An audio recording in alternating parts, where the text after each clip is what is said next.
السلام علیکم اسٹوڈنٹس، کیسے ہیں آپ سب؟ امید کرتی ہوں خیریت سے ہوں گے۔ آج ہم پڑھیں گے 8 کلاس کا ہسٹری کا باب نمبر 2، جس کا نام ہے ہندوستان کی اصلاحی تحریکیں۔ آج ہم اس کے مشقی سوالات اور مختصر سوالات کا آغاز کریں گے۔ سب سے پہلے درست جواب کا انتخاب کریں۔ شاہ ولی اللہ رحمۃ اللہ علیہ کا اصل نام تھا قطب الدین۔ مجدد الف ثانی رحمۃ اللہ علیہ نے کس سنہ عیسوی میں وفات پائی؟ درست جواب ہے سن 1624 میں۔ شاہ ولی اللہ رحمۃ اللہ علیہ نے قرآن پاک کا ترجمہ کیا؟ درست جواب ہے فارسی میں۔ تحریک برہمو سماج کا بانی تھا؟ جواب ہے رام موہن رائے۔ قائد اعظم نے تعلیم پائی سندھ مدرسۃ الاسلام میں۔ اگلا سوال ہے سید احمد شہید نے جہاد کیا؟ درست جواب ہے سکھوں کے خلاف۔ حاجی شریعت اللہ نے تحریک شروع کی؟ درست جواب ہے فرائضی تحریک۔ اکبر بادشاہ کے خود ساختہ دین الہی کے خلاف آواز اٹھائی؟ مجدد الف ثانی نے۔ علی گڑھ اسکول کی بنیاد رکھی؟ سر سید احمد خان نے۔ شبلی نعمانی کا تعلق تھا دارالعلوم ندوۃ العلماء سے۔ اس کے بعد سوالات کے تفصیلی جوابات تحریر کریں۔ سوال نمبر 5 کریں گے آج ہم۔ سر سید احمد خان کا مختصر تعارف بیان کریں، نیز مسلم معاشرے کی بہتری کے لیے سر سید احمد خان کی کاوشوں کا تجزیہ کریں۔ جی ڈیئر اسٹوڈنٹس، اس کا جواب کتاب کے اندر ہی موجود ہے، جہاں سے سر سید احمد خان کا تعارف شروع ہوتا ہے۔ سر سید احمد خان 1817 تا 1898۔ سب سے پہلے ہم ان کا تعارف کریں گے۔ سر سید احمد خان 17 اکتوبر 1817 کو دہلی میں پیدا ہوئے۔ آپ کی ابتدائی تعلیم و تربیت میں آپ کی والدہ کا بہت ہاتھ تھا۔ قرآن مجید اور عربی و فارسی کی تعلیم کے بعد ریاضی، طب اور قانون کا مطالعہ کیا۔ حصول تعلیم کا سلسلہ ملازمت کے ساتھ جاری رہا۔ قریباً 22 برس کی عمر میں ایسٹ انڈیا کمپنی کی ملازمت اختیار کی۔ 1841 میں منصفی کا امتحان پاس کیا اور منصف مقرر ہوئے۔ جولائی 1876 میں پنشن لے کر مستقل طور پر علی گڑھ آ گئے۔ اس کے بعد ہم سر سید احمد خان کے حالات زندگی کریں گے۔ سر سید احمد خان نے 1857 کے حالات سے متاثر ہو کے اپنے آپ کو مسلمانوں کی اصلاح اور ذہنی نشو و نما کے اہم مقاصد کے لیے وقف کر دیا تھا، اور 1898 میں اپنی وفات تک اس پر کاربند رہے۔ سر سید احمد خان مسلمانوں کی معاشرتی اور سیاسی ترقی و بیداری کے لیے دینی تعلیم کے ساتھ ساتھ سائنسی اور فنی تعلیم پر زور دیتے تھے۔ انہوں نے اپنی ایک تقریر میں کہا تھا کہ فلسفہ ہمارے دائیں ہاتھ میں ہوگا، نیچرل یعنی قدرتی سائنس بائیں ہاتھ میں، اور لا الہ الا اللہ محمد رسول اللہ کا تاج سر پر۔ آپ نے اپنے خطبوں اور رسالوں اور کتابوں کے ذریعے سے مسلمانوں کو خواب غفلت سے جگانے کا فریضہ انجام دیا۔ اسی مقصد کے لیے انہوں نے مختلف اوقات میں مجالس ترتیب دیں، اصولوں کا اجرا کیا اور پکار کر لوگوں کو سمجھاتے رہے۔ آپ کی کوشش تھی کہ انگریز حکمرانوں کے دلوں سے مسلمانوں کے خلاف غصے اور نفرت کو ختم کیا جائے۔ دراصل وہ چاہتے تھے کہ کسی طرح برطانوی حکومت کا دل مسلمانوں کے لیے صاف ہو اور وہ مسلمانوں کے لیے جدید فنی اور سائنسی تعلیم کا بندوبست کریں۔ اس کے بعد ہم کریں گے سر سید احمد خان کی خدمات یا اہم کارنامے بھی آپ کہہ سکتے ہیں۔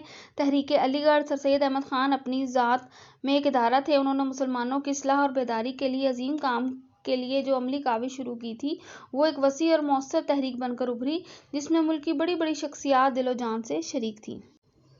تحریک علی گڑھ بنیادی طور پر ایک تعلیمی اور اصلاحی تحریک تھی، لیکن جدوجہد کے مختلف مراحل میں اس کے کئی دوسرے پہلو بھی ابھر کر سامنے آئے۔ اس تحریک کے دینی، معاشرتی، ادبی اور سیاسی اثرات بڑے دوررس نتائج کے حامل ثابت ہوئے۔ اس کے مقاصد ہیں۔ اس تحریک کے 3 بنیادی مقاصد تھے۔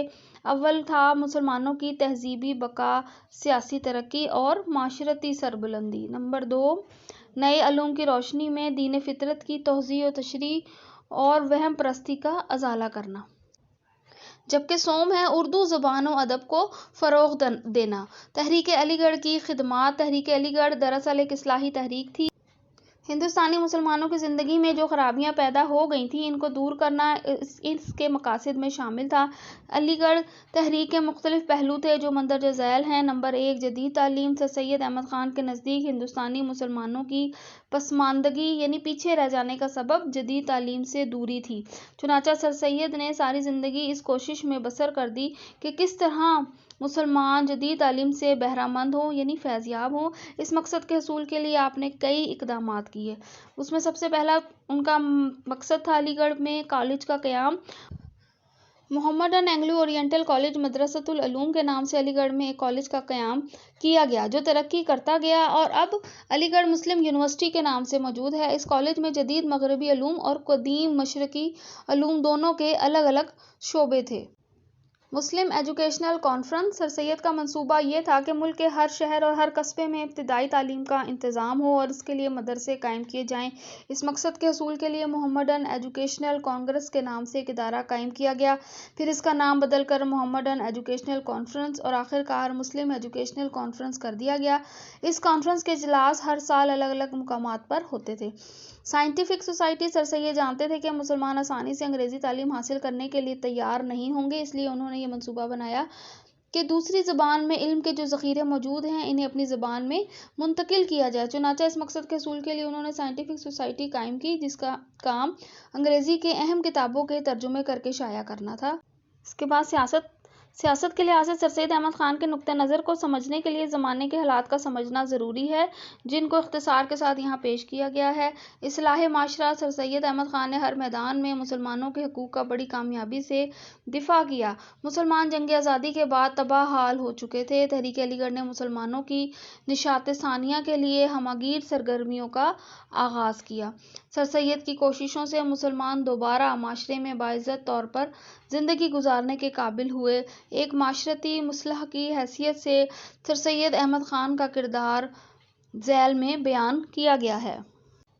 رسالہ تہذیب الاخلاق سر سید احمد خان نے 1870 میں رسالہ تہذیب الاخلاق جاری کیا جس کا مقصد مسلمانوں کی اخلاقی اصلاح تھا۔ اس رسالے میں سر سید احمد خان نے مسلمانوں کے ہاں رائج معاشرتی برائیوں، ابہام اور توہم پرستی کی اصلاح کرنے کی کوشش کی۔ لوئل محمڈنز آف انڈیا مسلمانوں کو انگریزوں کے عتاب سے بچانے کے لیے سر سید احمد خان نے ایک کتابچہ لکھا جسے لوئل محمڈنز آف انڈیا کا عنوان دیا گیا۔ اس کتابچے میں مسلمانوں کی خدمات گنوائی گئیں اور حکومت کو اپنا رویہ بدلنے پر آمادہ کیا گیا۔